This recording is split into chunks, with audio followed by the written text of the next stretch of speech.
वही बता रहे थे ना, वो सबसे पूछे मुझे ठाकुर जी कैसे मिलेंगे, तो इतने में ही सब बोलते मंदिर में चले जाओ, कोई कहता परिक्रमा लगाए आओ, कोई कहता ये कर लो, लेकिन नहीं मिले ठाकुर जी। तो रोता रोता एक गली में पहुंचा तो वहां से एक ठग आ रहा था, उससे पूछने कि मुझे ठाकुर जी कैसे मिलेंगे। तो ठग ने देखा, बोले कि इसकी स्थिति बड़ी भावुक है, रो रहा है और ठाकुर जी से मिलने के लिए बड़ा व्याकुल है, लेकिन इसके हाथ में 2-3 सोने की अंगूठी हैं, गले में एक चैन भी पहनी है, उसके पास में बैग है, उसमें भी कुछ तो रुपए पड़े ही होंगे, चलो इसको मिलवाते हैं ठाकुर जी से। बोले मेरे साथ चलो, मेरे पीछे पीछे चलो। और जैसे बोला पीछे, वो तो इतना उत्साहित हो गया, चलो चलो मिलवाओ ठाकुर जी से। जमुना जी ले गए। जमुना जी जाकर के बोले अब सारे वस्त्र उतार दो, अपने झोला रख दो नीचे। वस्त्र उतार दिए तुरंत। बोले कैसे मिलेंगे ठाकुर जी? बोले जितना पहना है सोना चांदी सब उतार दो। सब उतार दिया। बोले बस एक वस्त्र में रहो, जाओ कंठ भर जमुना जी में खड़े हो जाओ। तुरंत चला गया। अब उसको ठंडी कहां लगती है, उसको गर्मी। जिसको ठाकुर जी से मिलने की इच्छा हो उसको फिर बाह्य व्यवहार, फिर जिसको प्रेम हो गया हो ना, उसको ना भूख लगती है, ना प्यास लगती है, ना नींद लगती है, ना ठंड लगती है, ना गर्मी लगती है, कुछ नहीं लगता। प्रेम अद्भुत वस्तु है। हम आप सब लोगों को जो होता है वो आकर्षण है। हम आप सब लोगों को जो होता है वो संसारी केवल और केवल मोह है। बहुत 0.1% किसी जीव को प्रेम होता है। हमारा आपका प्रेम स्वच्छ नहीं है, लेकिन जिसको प्रेम हो जाता बाधित नहीं करती। अपने प्रियतम को अगर देखना है तो कितनी भी ठंड पड़ रही हो वो ठंड में जग जाएगा। अपने प्रियतम के लिए भूखा रहना है तो रह लेगा। चला गया, यमुना जी में खड़ा हो गया कंठ भर जल में और बोले नेत्र बंद कर लो। और नेत्र बंद करके श्री राधा पुकारते रहो। जब तक मैं कहूं नहीं तब तक आंख मत खोलना। जैसे ठाकुर जी सामने आएंगे मैं बोलूंगा कि आंख खोलो तभी खोलना। तुरंत आंख बंद करके खड़ा हो गया। ठंड पड़ रही थी, कंठ भर जमुना जल में खड़ा है। श्री राधा श्री राधा श्री राधा श्री राधा। ठग ने सारे कपड़े उठाए, झोला उठाया, अंगूठी अंगूठी सब उसकी ली, भाग गया। वो बेचारा खड़ा है जमुना जी में। इतने में नुकुंज में विराजमान श्री किशोरी जी ठाकुर जी के पास गई। बोले श्याम सुंदर देखो तो एक वैष्णव कितनी ठंड में जमुना जल में खड़ा होकर के मुझे पुकार रहा है। ठाकुर जी बोले तो क्या इसको दर्शन देना है?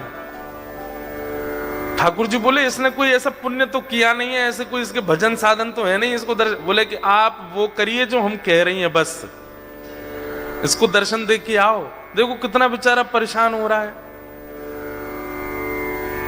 ठाकुर जी बोले ठीक है जाता हूं। इतने में ठाकुर जी प्रकट हो गए और त्रिभंग ललित स्वरूप धारण करके जैसे ठाकुर जी प्रकट हुए वंशी नाद करने लगे। वेणु की ध्वनि जैसे उसके कानों में पड़ी तो वो जोर से बोला श्री राधा श्री। अरे भैया ये वंशी कौन बजा रहा है? श्री राधा श्री राधा श्री राधा। ये चंदन की सुगंधी कहां से आ रही है? श्री राधा श्री राधा। ये अद्भुत तेज जैसा मेरे मुंह पे क्यों पड़ रहा है? अरे भैया ये कौन है सामने? ठाकुर जी बोले जिसको तुम ध्यान कर रहे हो, जिससे तुम मिलना चाहते हो। अरे सब जगह जा के कहते हो श्याम सुंदर से मिला दो, हम तुम्हारे सामने खड़े, चलो नेत्र खोलो। वो बोला आपके बगल में मेरे गुरुजी खड़े, उनसे बुलवाओ, वो अगर बोलेंगे नेत्र खोलो तो ही खोलूंगा।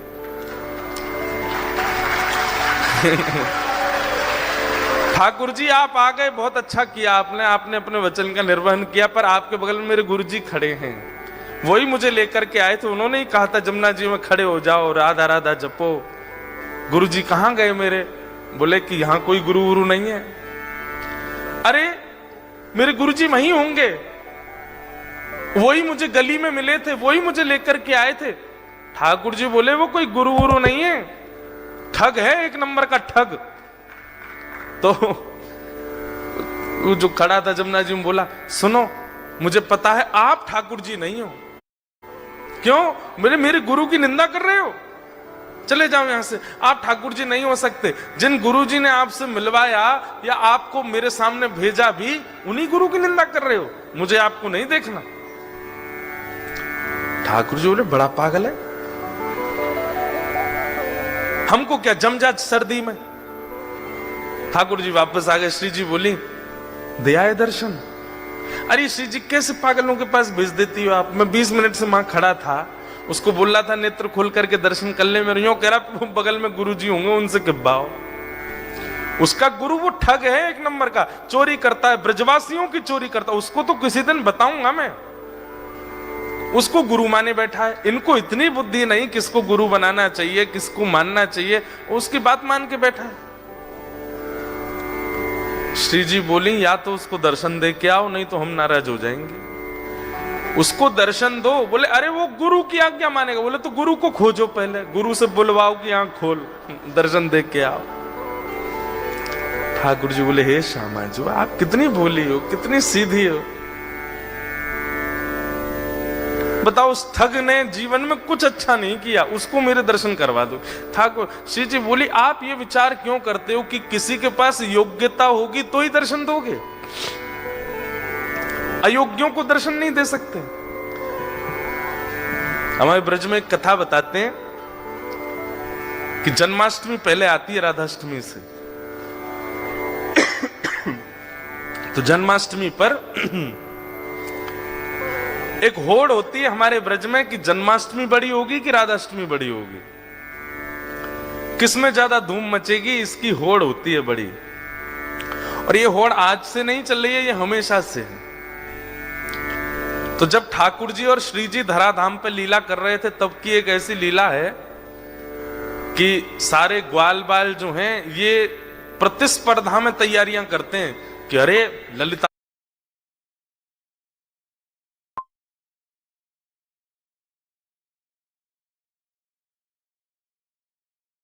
प्रतिस्पर्धा में तैयारियां करते हैं कि अरे ललिता आवेगी, विशाखा आवेगी, चंपकलता आवेगी, इंदुलेखा आवेगी, सबरी आकर के देखेंगी और जैसे ही लाला की वैभव को दर्शन करेंगी आंख खुली रह जाएंगी उनकी।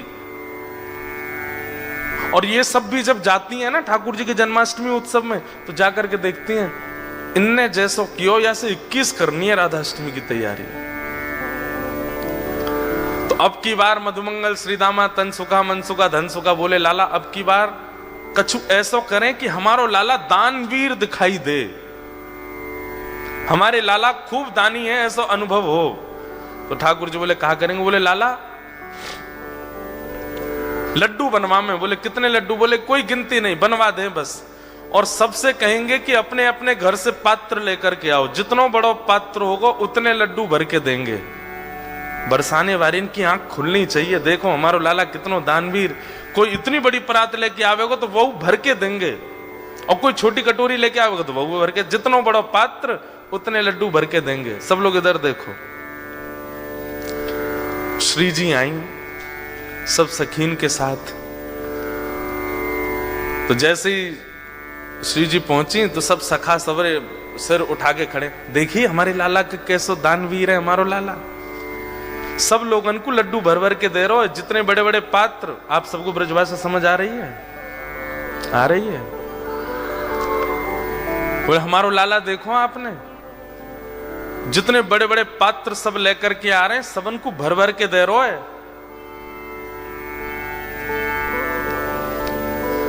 इतने में ललिता बोली और कोई छोटे पात्र लेके आ रहे हो तो? वो बोले भाई जितना बड़ा पात्र उतने ही लड्डू मिलेंगे, और तुम्हारी बस चले तो इतना बड़ा पात्र ले आओ, लाला भर के ही देखो। अब तुम पे है ही इतना सा तो फिर तो 4 लड्डू ही देखो। ललिता विशाखा बोली राधाष्टमी पे बरसाने आई हो अब के तो दिखाएंगे हम। तो सबरे सखा बोले ऐसो कहा करेंगे ये? तो बरसाने में कहा कियो, सब जगह हल्ला मचवा दियो, कोई भी पात्र लेकर के मत आइयो, खाली हाथ आइयो। तो ये सुनकर के सब सखा बोले बताओ पात्रन की मना कर दे दे तो कहा देंगे ये। सब खाली हाथ जा रहे तो कहा देखो कि मुख्य द्वार पे ललिता विशाखा खड़ी हैं और जितने लोग आ रहे हैं सबन को बड़े बड़े पात्र पकड़ा रही हैं, कोई भी छोटा पात्र नहीं, सबन को बड़े बड़े पात्र दे रही हैं। अब जाओ श्री जी के पास, और श्री जी वह पात्र को भर भर के दे रही हैं। जैसे ही मधुमंगल श्रीदामा सबरे पहुंचे, अरे तुम्हारो लाला तो बड़ो पात्र होगो तो ज्यादा देगो, छोटो होगो तो कम देगो। हमारी श्री जी तो पात्र भी खुद देती हैं और फिर वह भर के और दे में। ये हमारी लाडली जी हैं, ये हमारी किशोरी जी हैं। इतनो सो मोह रह गयो ग्वाल बालन को। लाला तू एक काम कर, बोले कहा तू अपनो जन्मदिन बाद में कर, हम कछु भी करें ये बात 21 ही कर ला में, क्यों 1 महीना बाद आता है श्री जी का जन्मदिन। ठाकुर जी बोले अब मैं का दोबारा जन्म लेके आऊं 1 महीना बाद? बोले कहां बता मैं कितनों कछु कर ले हो, हम तो 21 ही ने कर आवे हर बार। तो हमारी श्री जी कैसी है? अब इसके आध्यात्मिक अर्थ क्या है कि हमारे ठाकुर जी तो ऐसे हैं, भैया तुम्हारी पात्रता जितनी है उतनी कृपा करेंगे, पर हमारी श्री जी कैसी हैं? बोले पात्र भी स्वयं बनाती हैं और फिर कृपा भी करती हैं। ऐसे हमारी लाडली जी, ऐसे हमारी किशोरी जी हैं। तो श्री राधा रानी बोली जाओ पहले उस ठग को खोजो और उसको लेकर के जमुना जी पर जाओ, बातें किब्बाओ कि लाला आंख खोल, और ये जब आंख खोले तो यहाँ दर्शन दे के फिर आओ। ठाकुर जी बोले जा रहा हूं। ठाकुर जी गए, अब ठग को खोज रहे हैं वृंदावन में कहां है। इतने में वो कहीं मिल गया, तो ठाकुर जी जैसे ही पहुंचे आंख पे हाथ, अरे भैया इतनी जोर से रोशनी आ रही है, कौन आयो? इतने में श्री राधा रमन लाल प्रकट हो गए उसके सामने। ठग बोलो आप? बोले मैं नंदन नंदन ब्रजोर चंदन। अरे आप मुझको प्रत्यक्ष दर्शन दे रहे, मैं छू के देख लूं? बोले तेरी पात्रता तो ना, लेकिन छू ले। तो छू के देखे, चरण पकड़े, अरे वाह जय हो, बलैया लेवे ठाकुर जी की खूब रोवे। बोले जय जय एक बात कहूं? बोले कहा आज तक मैं यूं ही सोचो करता हूं कि मैंने जीवन में इतने गलत काम किए हैं, इतने गलत काम किए हैं, इतने गलत काम किए कि कभी गंगा जमुना भी मुंह को स्वीकार नहीं करेंगी, लेकिन आज मेरे मन में आई कि मैंने वो अच्छे काम तो किए जो आप मुंह को मिल रहे हो।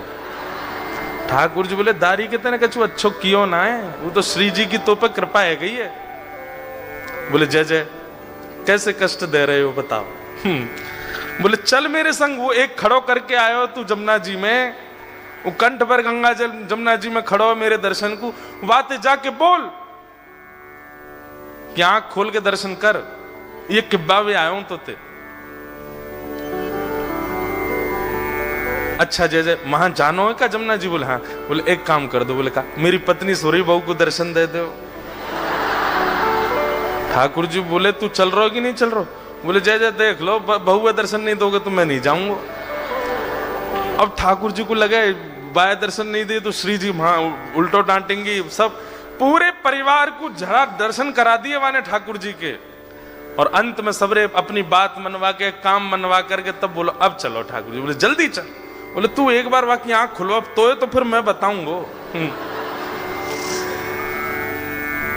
जैसे ही पहुंचे ठिठर रहा है, मुख नीला पड़ गया ठंड के कारण, लेकिन आंख नहीं खोली उसने। ठाकुर जी बोले ए देख तेरे सामने फिरते आ गया हूं मैं। बोले आप आ गए, लेकिन पहले मेरे गुरु जी से किब्बाओ कि आंख खोलो। बोले चल इसको बोल, आंख खोलने के लिए बोल। अरे भैया तेरे सामने साक्षात जगत नियंता जगदाधार साक्षात ठाकुर जी खड़े हैं, तू जल्दी नेत्र खोल के दर्शन कर ले।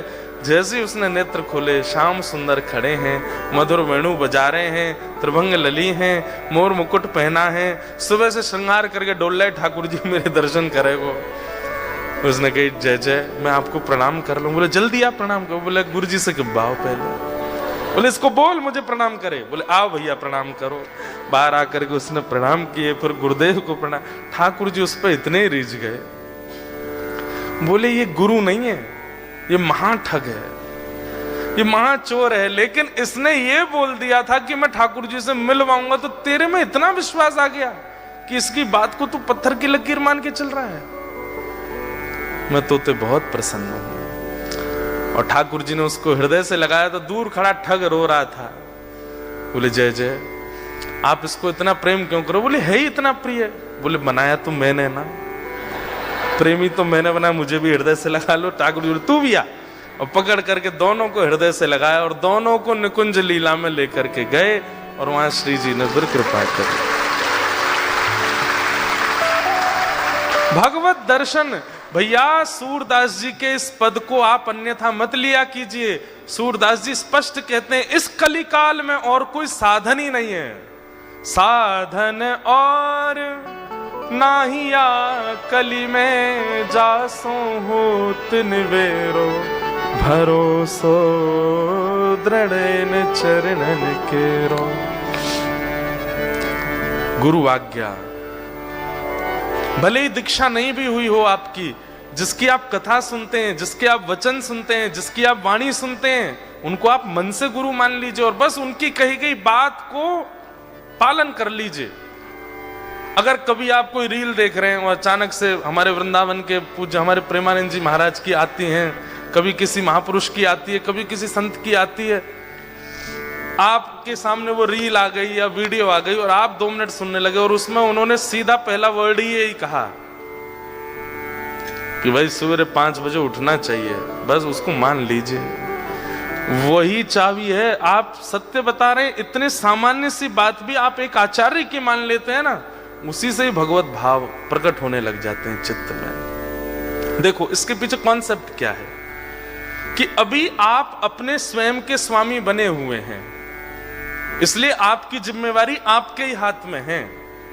गलत करोगे तो भी आपको भोगना पड़ेगा, अच्छा करोगे तो भी आपको ही मिलेगा, सब कुछ आप अपने स्वामी बने हुए हो। लेकिन जैसे ही आप किसी के आसरतु होते हैं, जैसे ही आप किसी का आश्रय ग्रहण करते हैं, उसकी बात को मानना प्रारंभ कर देते हैं और वो व्यक्ति वैष्णव है, ठाकुर जी का भक्त है, तो फिर ठाकुर जी को चिंता होती है कि अरे बताओ ये इतनी दूर ऑस्ट्रेलिया में रहता है, इतनी व्यस्त क्रम में रहता है और फिर ये मेरे एक वैष्णव की बातें मान रहा है, अगर इसका कल्याण नहीं हुआ तो इस वैष्णव और मेरी इस पर कृपा और मेरा ये आश्रय है, इस पर अविश्वास हो जाएगा, इसलिए इसकी बातें पूरी करनी चाहिए। तो इसलिए आप जब किसी गुरुआश्रित हो जाते हैं तो ठाकुर जी को चिंता होती है कि भाई ये गुरु आज्ञा मानता है और अगर इसका कल्याण नहीं हुआ तो गुरु शिष्य परंपरा नष्ट हो जाएगी, इसलिए ठाकुर जी फिर कृपा करते हैं।